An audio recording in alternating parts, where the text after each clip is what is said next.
Shihama does most of our deliveries. He's doing his day-to-day and doing it well. And then some horrible circumstance rips it all away. When people are in the worst place in their lives, they don't know where to go. They've gone through something that is really, truly horrific, and at that point in their lives, they just want help, they want support. And so that's where BackaBuddy comes in.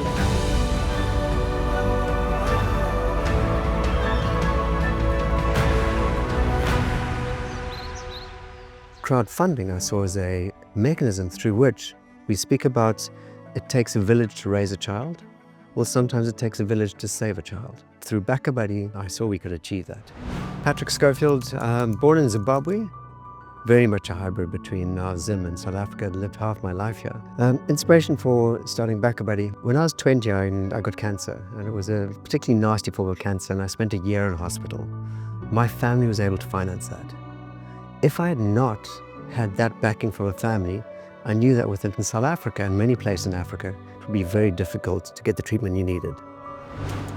I'm Burnley from BackaBuddy. I work within the social media sphere. One of the recent stories, just off the top of my head, is Tom London. He's a really well-known talk show host, and he got diagnosed with pneumonia and a massive pleural effusion. He was in such a dire situation. Someone took that initiative and started a BackaBuddy campaign. And so the community and the donors have come together to actually help him raise this money that he didn't have so that he can get the health care that he very much so needs.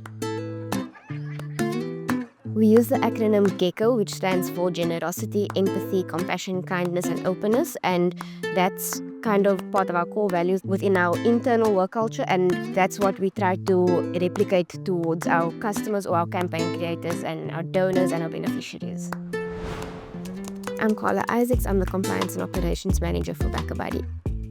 I'll talk about operational challenges that we experience now. Running a company remotely can become incredibly inefficient. Individual employees find it relatively easy to work remotely, but it's the management of your resources that becomes very difficult. Something like Zoho, a software as a service product, solves that. I am Nicole Addison. I am the Systems and QA Analyst for BackaBuddy. So before the implementation of Zoho in BackaBuddy, it was very manual. We were kind of just very all over the place using different systems and different tools. But with Zoho, it allows us to use one platform for all of our needs. With using Zoho One, we make use of Zoho Desk for our support team, Zoho Social and Zoho Campaigns for our marketing team, Zoho Analytics for its excellent reporting, also Zoho CRM in BackaBuddy.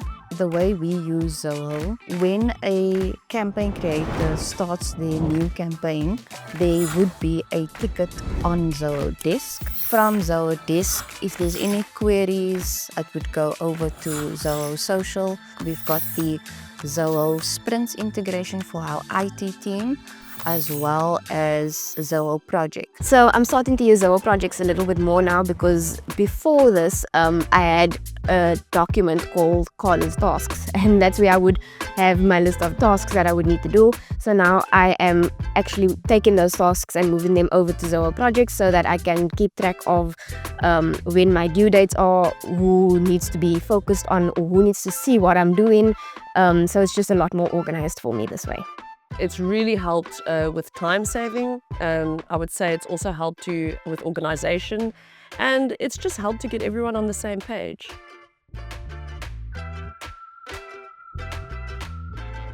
Quite simply, without Zoho as a CRM and workspace management tool, there is zero chance we would be able to grow and scale. If I was to describe Zoho in one word, it would be adaptive.